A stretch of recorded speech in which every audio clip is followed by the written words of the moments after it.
Hi friends. Today we have a Tefal 25.2 volt vacuum cleaner being repaired. The vacuum cleaner is not charging and is not turning on. Now I will disassemble the vacuum cleaner and look for the cause. First, I removed all the removable parts. Let's look at the full name of the vacuum cleaner model. I hope you can see the name.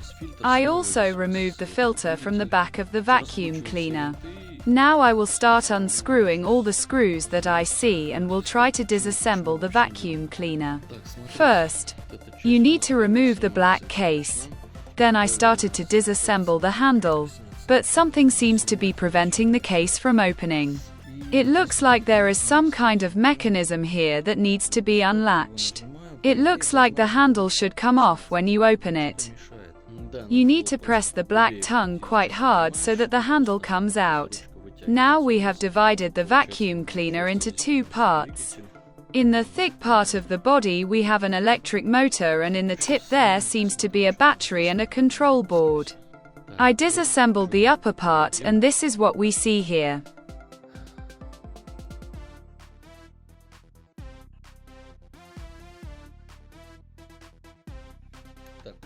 Let's remember which wires go where, so that if we forget something, we can watch this video and easily assemble and connect the wires as needed.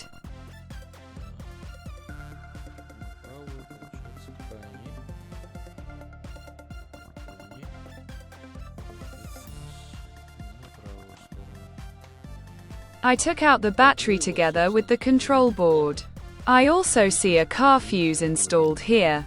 On the back side we have 7 batteries that are connected in series. Now I will measure the voltage at the output of this battery. The voltage at the terminal is 0, which means that some batteries are out of order, and perhaps all of them. I will try to charge the battery completely. The battery is not charging, and so now I will change all the batteries. The batteries are connected in series, so assembling them will not be as difficult as it seems. But for this you will need a special welder. The wires now need to be unsoldered, and they will remain in the same place, so you should not worry about mixing up the wires.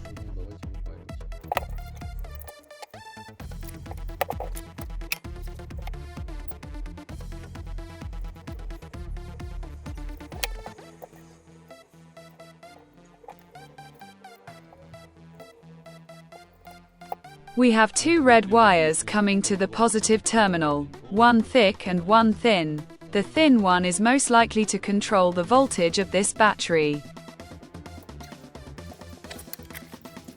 Now you need to get all the batteries out.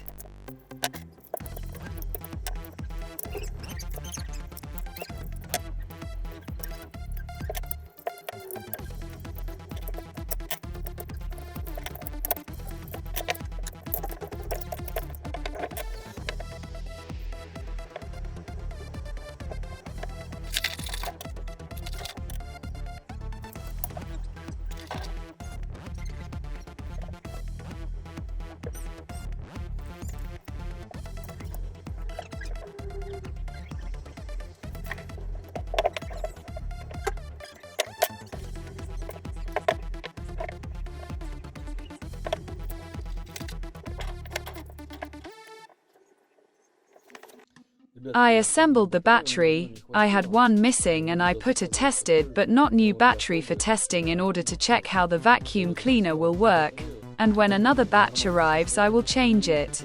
And I want to show you what we have with the old batteries. Now I will measure the voltage on them and see which of them have become unusable. The first battery is working. The second one is also working. The third battery is faulty. The fourth one is also faulty. The fifth one is also faulty. The sixth battery is faulty. The 7th one is working. 4 of our batteries are faulty. The rest of the batteries need to be checked for condition, they may be on the verge. And here is a new assembled battery. Let me measure the total voltage on the entire battery. As you can see, 27.3 volts. Now I will install it in the compartment, and then we will try to charge this battery. And so I connected the board to the battery, and now some reaction appeared on the board. When I press the button, the blue LED lights up. Now I need to assemble the vacuum cleaner for testing. The vacuum cleaner is charging and shows a consumption of 540 milliamps. And the LED also shows us this. Let's charge it completely and check how the vacuum cleaner will work. As you can see, the vacuum cleaner works, but let me now attach the lower part of the vacuum cleaner.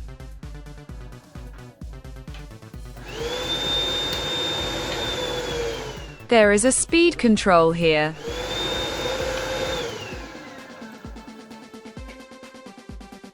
Now I will attach the lower part of the vacuum cleaner. Now the vacuum cleaner is fully assembled, and let's turn it on. As you can see, it does not turn on. It tries to start, but something turns it off. It turns out that in the lower part of the vacuum cleaner we have some kind of problem that does not allow the vacuum cleaner to work in normal mode. There are 2 contacts and 2 wires through which the current goes to the lower part of the vacuum cleaner. I will have to disassemble the lower part and figure out what is wrong there. There is also a label with the name of the vacuum cleaner on the bottom.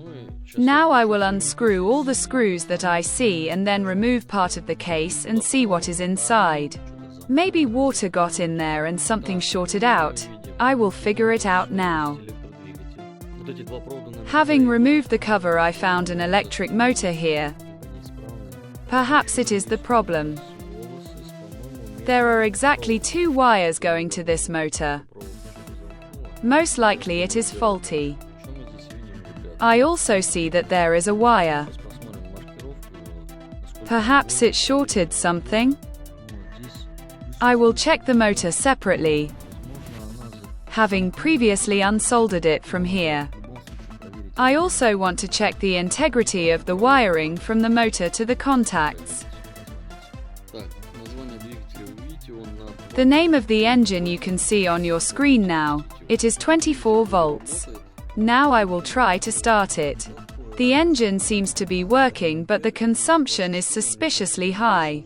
My power supply drops the voltage from 24 volts to 3 volts, which means that the engine is probably faulty. Most likely the engine is in a semi-closed state, and the control board thinks that the engine is short-circuited and the protection is triggered. By the way, the engine does not start until you help it. Very strange behavior of the electric motor.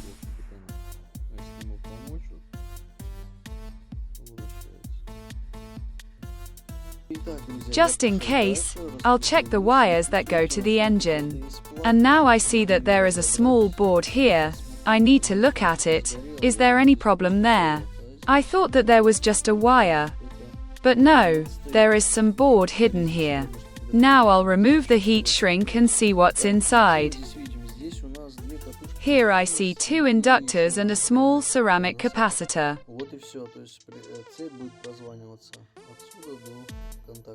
This is a kind of filter for the electric motor, but it will work without this board. It turns out that the circuit to the motor is working properly, which means that the problem is definitely in the motor.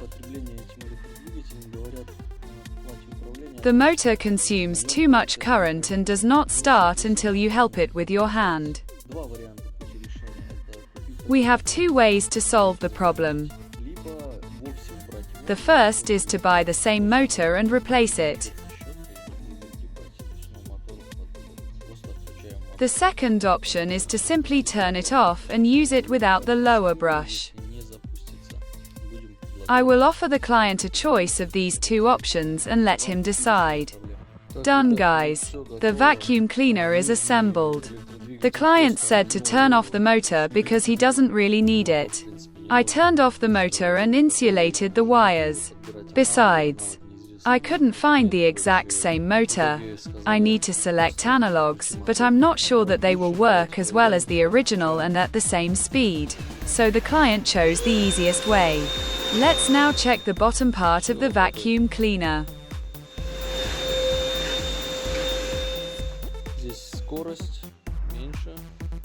As you can see, the vacuum cleaner now works in normal mode. Subscribe to the channel, and for those who want to help in development, a link to donate is under the video. See you in the next videos.